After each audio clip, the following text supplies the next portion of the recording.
Leah Eskin. I'm Zoe's daughter, and today we're going to make galletes. And if I'm not talking loud enough, just raise your hand or shout or something. So galletes are, I think of them as the more relaxed cousin of pie. It's like pie, but it's easier and it's quicker and it's less fussy and more fun. So that's why we're making galletes. And so let me get my notes and we'll get started. Apparently this is the first demonstration in your demonstration kitchen, so I'm kind of excited about that. Okay, so I'm organized here. So I'm going to start by making the pastry for galletes, which is a lot like pastry for pie dough, but it's just easier, that's all. So, all the ceramics made by my dad, of course. A family event. Okay, so galette dough is probably familiar to anyone who's made pie dough. This is just regular all-purpose flour, 1 cup. One thing I like about this recipe is this is cornmeal. It's a 1/4 cup of cornmeal, so it's going to give a little like crunch and crispiness to the dough. You can use almost any grind, coarse, medium, fine. I kind of like fine, but there's not so much of it that it's going to be like, you know, too crunchy. Teaspoon of sugar, 1/2 teaspoon of salt. Okay, so I'm going to whisk this together. You could use a fork, you could use your hands. It's, you know, I like a whisk because it does a good job, but we're not fussy here. Welcome. It's okay. Do we need one more chair? One here. Oh, there is one there. Okay. Is it going to be okay there, or do you want to bring it around here? It'll be okay. Okay. Do you need it? Does anyone need water? There's water. Hi, I'm Leah. I'm Zoe's daughter. And we're making galletes, which are like pie but easier. And this is basically flour, sugar, salt. Okay, this is 7 tablespoons of butter, unsalted butter, cut up. People always ask me, why do you use unsalted butter and then you add salt? It's like the most common question I always get. There's a couple of reasons. Well, one is that salt is a preservative, and so if you buy butter in the store that has salt in it, it's probably a lot older than the butter that you buy in the store without salt in it, because it lasts longer, so you're getting a lot fresher butter if you buy unsalted. And also, well, I think it tastes better, but the main thing is that you can control the salt content. So if you know this works great with 1/2 teaspoon salt, great, but if you use salted butter, you're not sure, like it might have a lot of salt, it might have a little salt, so. How cold is it? This is pretty cold. I had it in the fridge, but I took it out maybe 10 minutes ago. But not in the freezer. No, I didn't put it in the freezer.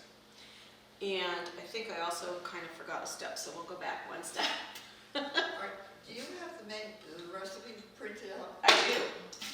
And I'm going to give everyone the recipe at the end. Thank you. Great. And I'll tell you a little bit about where the recipe came from also. Ice water, 1/3 cup. And this is sour cream. 3 tablespoons of sour cream. Which I'm going to whisk together. Okay. We'll just let this kind of sit and relax. Okay, so just like pie, we want to cut the butter into the flour. You could do this any number of ways. You could use Cuisinart, which is probably what I would do at home because I have like a secret crush on my Cuisinart. You can use this. If you have one of these, a pastry blender. Probably you've all been decluttering and you got rid of it, but this is a really good tool. You could use 2 knives and just do it like this. I'm going to use my fingers. The thing about galette is it's easy and casual, so, and my hands are really clean, I swear. I'm just working the flour and the butter together. In this case, we want to make it so it's crumbly, and we're gonna have a range of specs. Some are like breadcrumbs and some are like peas. In this case, we don't want them bigger than peas because it'll fall apart. I see some nodding over there. What does your shirt say? Science is like magic but real. Okay, well, yes. Same with cooking.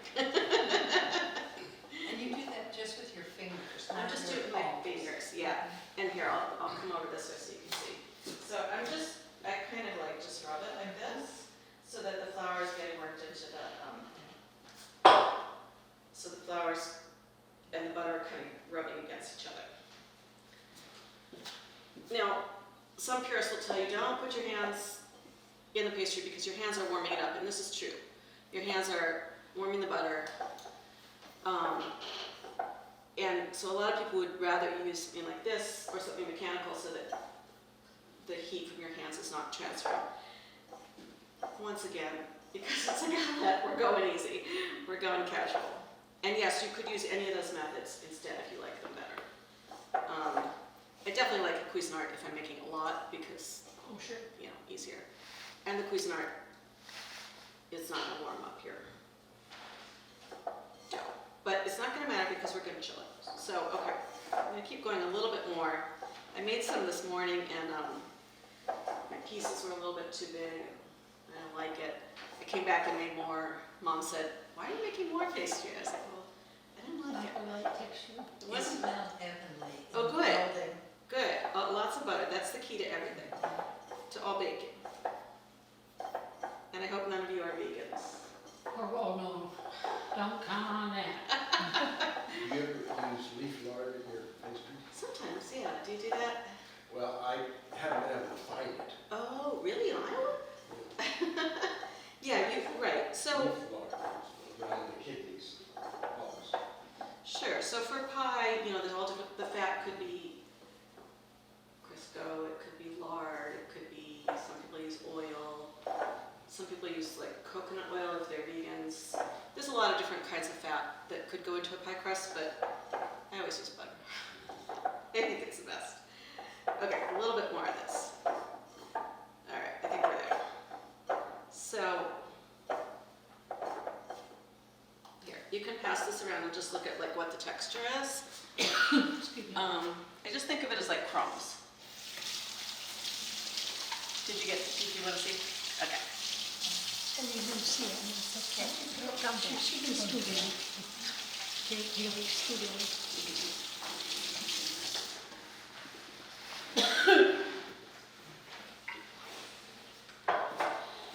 Okay. I'm supposed to have my phone out so I could see what time it was. Let's see what time. So I'm doing good. Okay. I don't know how to make it tell me. Okay. Can I see it? Sorry? I didn't see Yeah, it. sure, of course. Yeah. So they're different sizes. Different sizes, yes. So, yeah, that's something about pie in general. Like, sometimes people want it completely even, but the different size crumbs give you different effects.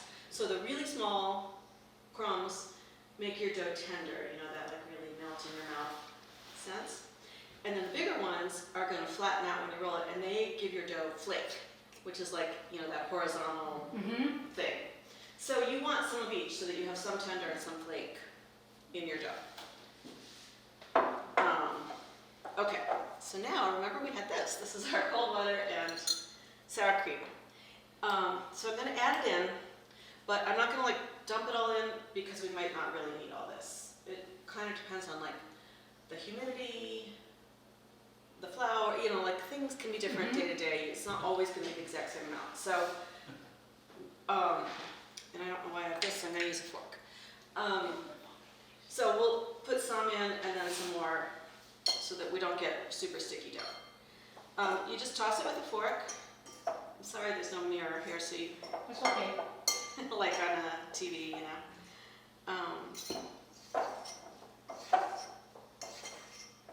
So this is better than the last demonstration I did. It was in Chicago at the the literary book festival they have each year. They call it Lit Fest. And I was making this chocolate cake, and I was just like putting the glaze on the cake, and all of a sudden this like crazy thunderstorm came up, and like it just started like thundering and lightning, and we were in a tent, and they were like, everyone get out of the tent. And so we all had to get out of the tent, and I was like, but my poor cake is in there by itself. And so I like snuck back in, and I was thinking like, okay, I could get electrocuted, but That's okay. it's chocolate cake. Okay, so I added some, and it looks like this. It's kind of clumpy. It's really not there yet. I think it needs more. Just A little kind more. of start sticking together. Yeah, we want to start sticking together. And this is a pretty moist dough. I'm gonna add it all. Okay. So now,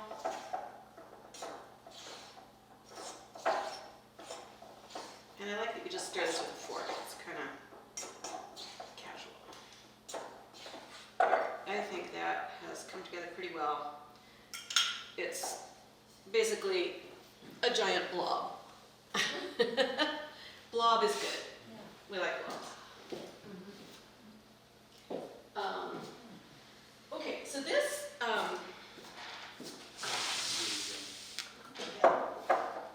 what did you say, Bob? I'm getting hungry. Oh, you're getting hungry? Okay, we'll get there. We'll get to eating, which is the important part. This recipe actually makes enough for 2 galettes. Okay.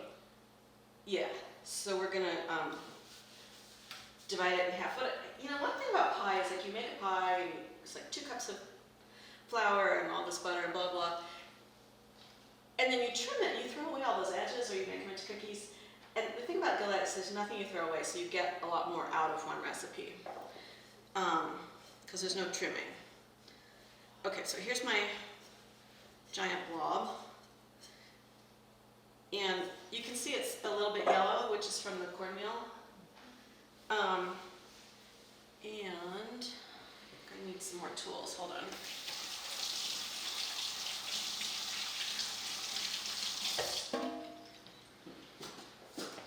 Alright, here's what we need. It's a bench scraper. You could use a knife, but it's fun to have a bench scraper. So I'm just going to divide it in half. And each half is enough for 1 galette. So the great thing about this recipe is you get 2 galettes out of it, and you can make like 1 savory and 1 sweet and have a whole meal of galettes. And why not? So, okay, so here's one little ball. Just shape it into a disc. And here's the other.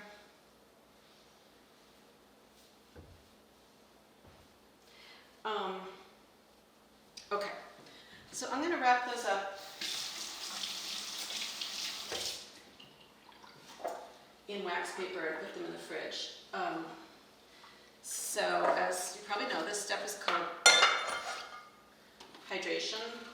So the water that's in the recipe is going to slowly spread throughout all the flour, so it's all evenly hydrated. And that's what's going to make it easy to work with, easy to roll out. If you skip the hydration step, you're just going to have frustration. It's going to be not cooperative and not as easy to roll out. So I just wrap it up in wax paper.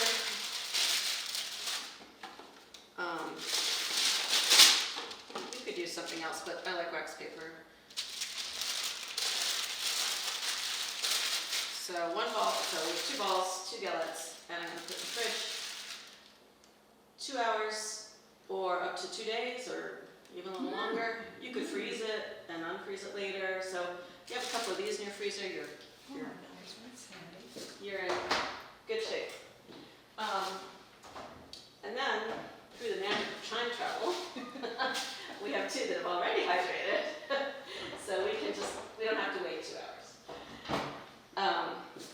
Okay, so that was how to make the pastry. You gotta get that refrigerator. Yes, the magic refrigerator.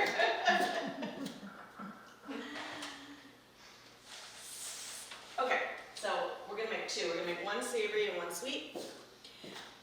But before I go on to making those, does anyone have any questions? No. Okay, great.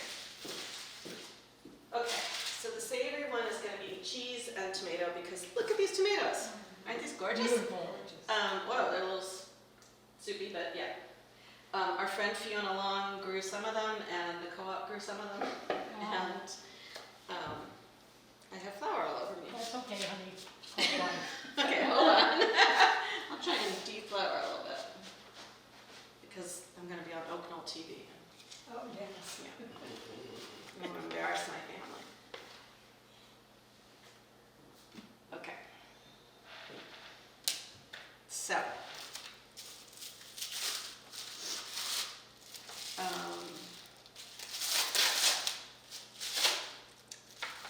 we'll make a cheese and tomato galette first. I'm going to look at my notes because if I don't, I'll forget to tell you something important.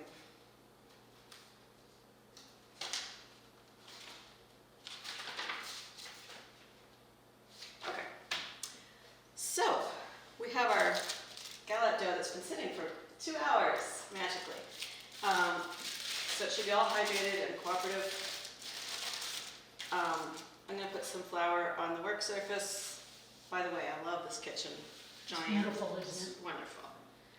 When you take it out of the fridge, maybe take it out like 10 minutes before you want to use it so it's not like rock hard. Best kitchen I ever had. Excuse me, grab the tissue. What are some of the other toppings you could use for the savory one? That's a good question. I was thinking about that today. You know, you could use like roasted peppers. You could use, if you had some roasted eggplant, Any kind of vegetable? any kind of vegetable. Or you could just make it, well, I don't think you could make it plain cheese because it wouldn't quite work. But But you should probably have cheese on there, I would think. yeah, we're going to have cheese on there, yeah. Always. with- Yeah. Would you use squash or would that be too moist? I think squash would be great, but I might cook it first. I'm not sure. That's a really good question. I have to experiment. If it was thinly sliced, I think you could just put it right on there. Maybe delicata or Yes. Yeah, that would be delicious with like some parmesan? Parmesan and some sage. That'd be really good. Okay, I'm gonna roll this out. You can use any rolling pin. This is like a, you know, one with a spindle from my mom's kitchen. This is one without a spindle, which I brought in my carry-on, attracting all kinds of attention from Okay. the TSA. They wanted to know what I was gonna do with this. Oh, my gosh. Anyway. Any rolling pin that feels good to you is the right rolling pin. It doesn't really matter. And this is just a regular old baking sheet with parchment on it. So there's this, hello. There's a writer I really like named Lori Colwin. I don't know if any of you have read her. She writes about food. And she says that the person who invented parchment paper should be given the Nobel Prize, and I am with her. I think, great idea. Best invention. It's going to make your life a lot easier. Okay, so to roll this out, I like to start in the middle and roll outward. And as my mom taught me, you're not trying to smash it down. You're trying to go out. And that'll, if your dough tends to stick, it might be because you're smashing down. So you want to roll outwards. And I just roll outwards and turn a quarter turn every time. And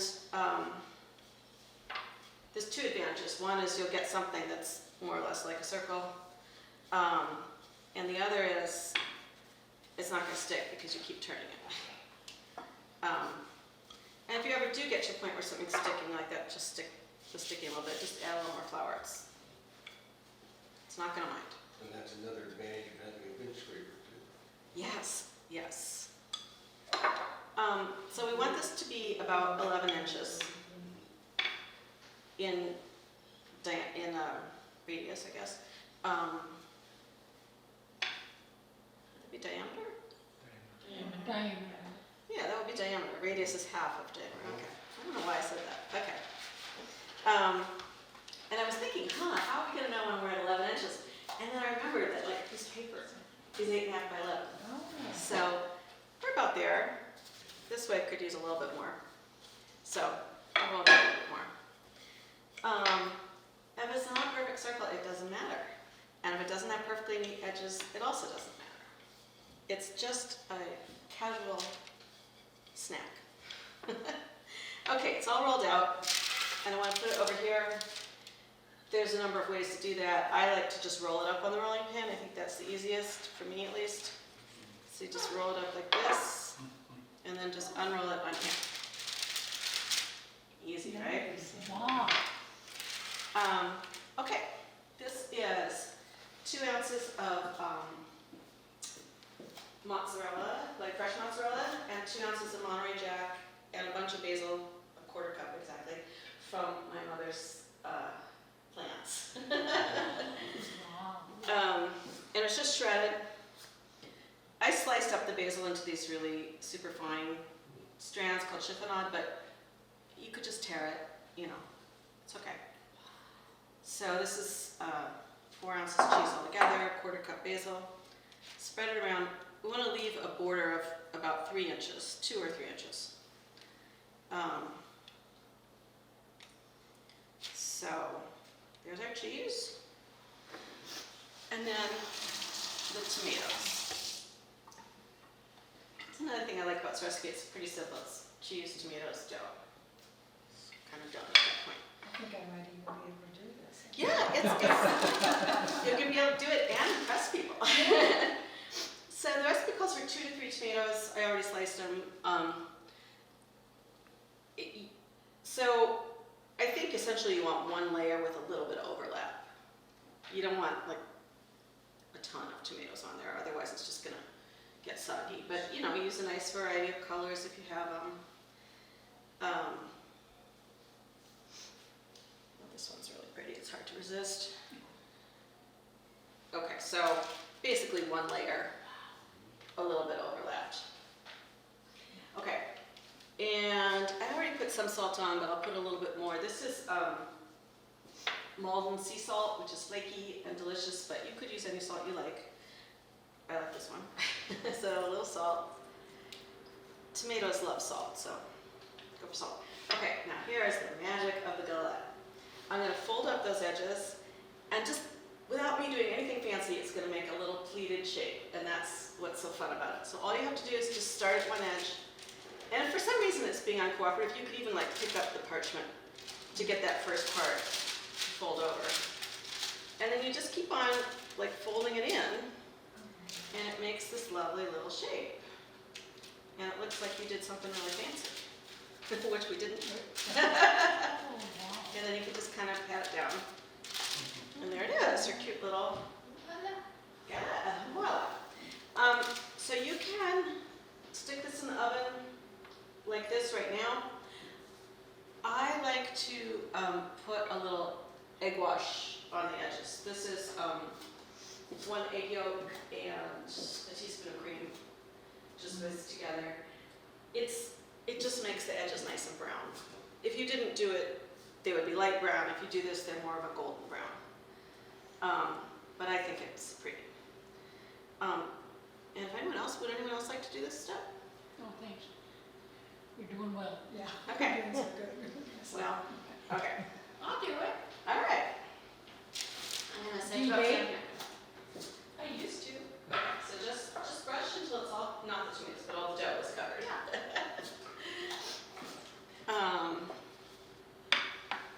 Okay. This is a few extra basil leaves that didn't go in. I left them whole. And we'll just put these on top at the end. Just pretty. Okay. Beautiful. Beautiful. You done good. All right. So I'm going to add a little tiny bit more, just to get some of the creases. And yes, if it rolls down onto the parchment paper, that's all good. Nothing bad will happen. Okay, there is our cheese and tomato galette. It's a lovely, savory. You could have it for lunch or dinner or a snack or anytime, really. I'm going to put a tiny bit of olive oil just to keep the tomatoes pretty in the top. Okay, I put this in the oven. We already preheated the oven to 400. I'm putting on the lower third. We want it crispy on the bottom, so you want to go pretty low in the oven. Not all the way to the bottom so it gets like charred, but lower third is good. 35 minutes. And, So you wouldn't use a convection oven? sorry? You would not use a convection oven? If I had convection oven, I would use convection oven. I just set this on regular because most people have regular. Okay. If you did, one second, most important point, set your timer. So let me set the timer. And if you use a convection, you'd go with a lower temperature. You would go with the lower temperature, exactly what I was going to say. Yeah, so 25 degrees lower. But it would still brown on the bottom more? Yeah, Like, I mean, convection, all it means is there's a fan in there. It's blowing the hot air around. So everything cooks a little faster, a little more evenly. And if you have something that's going to puff, it's going to puff a little more. Okay, we did it. We made Wow. our Thank you. cheese and tomato galette. And I saw you look at your watch. How are we doing on time?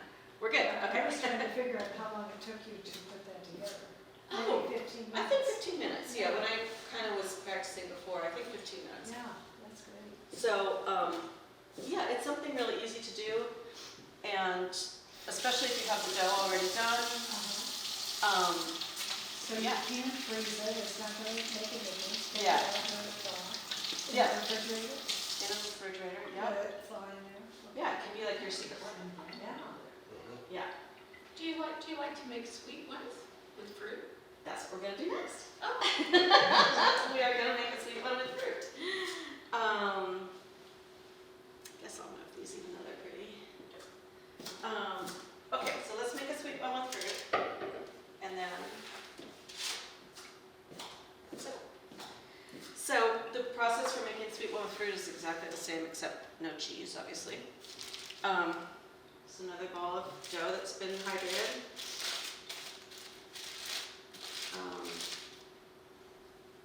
You can see it's, soft and happy. Put some flour on the countertop. Love your countertops. Okay, and I think I'll use the same rolling pin.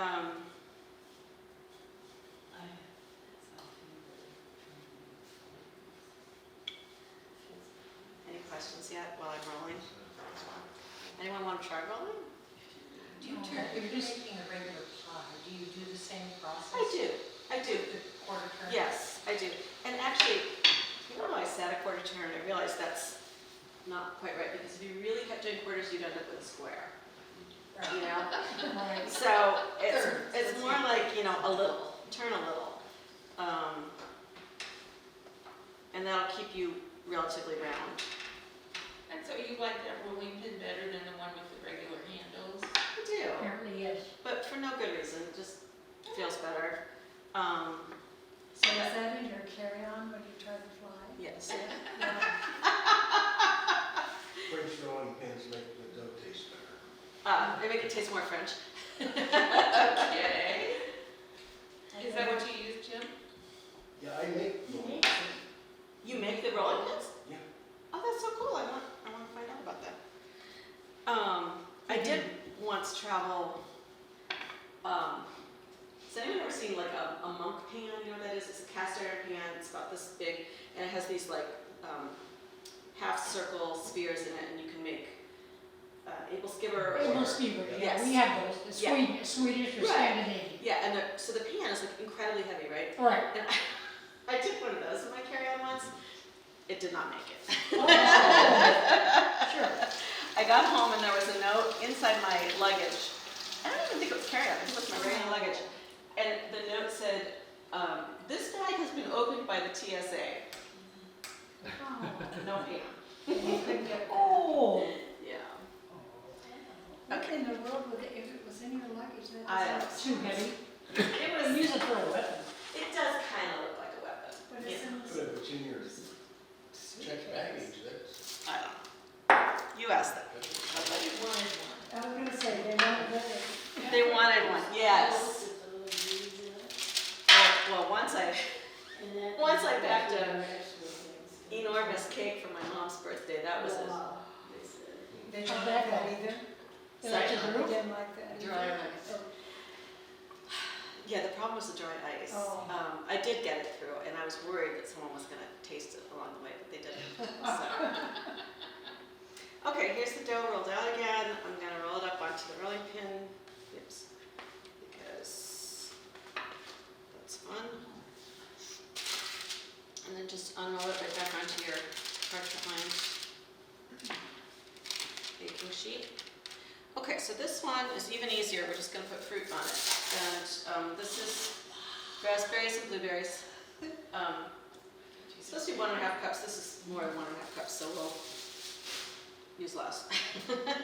I got these at the co-op also, and they look really good. yes, they do. So I think that's probably enough right there. So again, you just want to put it in the center, leave yourself a 2 or 3 inch border, and then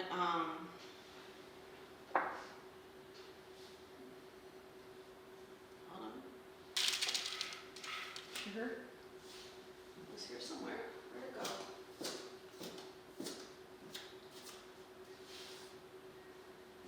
Anyone see a small container of sugar? No? Huh. I don't know where it went. How much do you want? No, I have it here. Here it is. Sugar. Okay. This is 2 tablespoons of sugar. I actually put a little more than 2 tablespoons because I tasted one of the raspberries and it was kind of tart, so about 2 tablespoons of sugar. Just sprinkle that on. What I love about this is like, that's it. It's like fruit and sugar. Like, Yeah. really easy. Okay, and I'm gonna put a few dots of butter. This, I think I made this in kindergarten. I was gonna ask you where you got your pottery, but now I don't need to. It's got my initials, L-E, backwards. Anyway, here's some cut up butter. Little butter bits, 1 tablespoon of cut up butter is all you're gonna need. And that's just to keep the fruit kind of glossy on top, because it's got that window where it could get dried out, so. This will make it extra pretty. That's all you need. And you don't ever put it in a thickener? You don't need it in this case, because it's just not that much. It, it's a pretty low pie. So it really doesn't need like cornstarch or the things that a regular pie would need. So we'll do our magic fold again. Just start anywhere and fold. And it makes the pleats all by itself. So in the winter, can you use frozen? Frozen, oh, you could, or you could do apples, pears, sure. really any fruit. The only fruit I wouldn't suggest is strawberries, because they're just too juicy and they're gonna make a mess. Probably not bananas. Okay, not bananas, but basically any fruit. Yeah. And I found that frozen fruit is, there's more moisture in that Yeah. too. There is, Yeah. yeah, you have to let it thaw first, And then, pour off the moisture, and then use it, if you want to use frozen. Okay, and we'll put a little wash. Anyone want to do the egg wash? You're doing well. Okay. Okay, I think this one takes, you were timing, less than 15 minutes, right? well, it was 225 and it's only 233. Right? Yeah. So this, is just whatever fruit you got and a couple tablespoons of sugar. You're ready to go.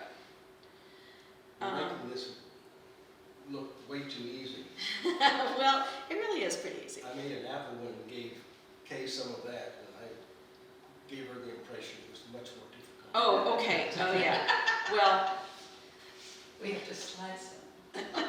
you don't have to tell anyone that it was easy. You can make them believe it was. When you do apples, do you just peel them all the time? I would peel them, yeah. For Do you ever this. sprinkle like coarse sugar on the crust? I don't like to for this recipe because, who asked that? It bakes at 400, which is pretty high, and I think it'll burn. Okay. If it was a pie that you were making lower temperature, longer time, yes. But this is a relatively high temp, so I don't think I would do that. If you wanted to use some coarse sugar, you could maybe do it like right on the fruit part. I've done it on the dough. Yeah. Could you add cinnamon? Could you add- Sure, of course, yeah. Yeah, something like that, okay. Because we've already got one in the oven, I'm just gonna let this sit in the fridge, which is another little trick. You could put this together in the morning, leave it in the fridge, bake it right before your guests come over. That's kind of fun. Okay, so I'm gonna put these things away. I think I could handle that. That would be good. Okay, so we have, here's a finished Oh my. tomato goodness. tart. And here's, Isn't it gorgeous? Beautiful. this one is Wow. berry, the same one we just made together. This one, I decided to try something a little more fall. This is pears, from these beautiful pears that our friends Cressa and Ellen Evans grew. And this one I put a little bit of almond paste in, so if you're allergic to nuts, don't try that one. And then we have, here's another one of the tomato tarts. Here, I'll put this one down here so you guys can look at it. So I'll slice them up and we can try them. And these, you can have hot, warm, room temp, probably not the best cold, but almost any other temperature, they're fine. These are probably just room temp at this point, because I made them a little while ago.